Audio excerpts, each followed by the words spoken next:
Droom jy al lank om jou eie baas te wees? Wel, en jy weet net nie waar om te begin nie? Ek was daar gewees, ek's daai mamma wat lank gedroom het. Vandag bou ek my eie aanlyn besigheid van my huis af deur net 2 ure 'n dag te werk, wat ek opbreek op my eie tyd. Nou as jy daai mamma of pappa is wat net deurkom met jou maand se salaris, is hierdie net vir jou.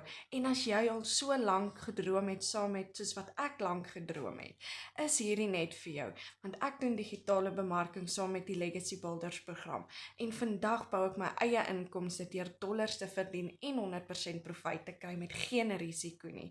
As jy jou drome wil laat waar word, jou drome is nader as wat jy dink. Moenie laat dit van jou af weggehou word nie. Stuur vir my drome in die comment section, of stuur vir my WhatsApp, of bel my, en ek deel al die inligting met jou, en ons kan jou drome laat waar word. Vir julle wat my nie ken nie, my naam is Bianca, en ek het my drome laas jaar laat waar word.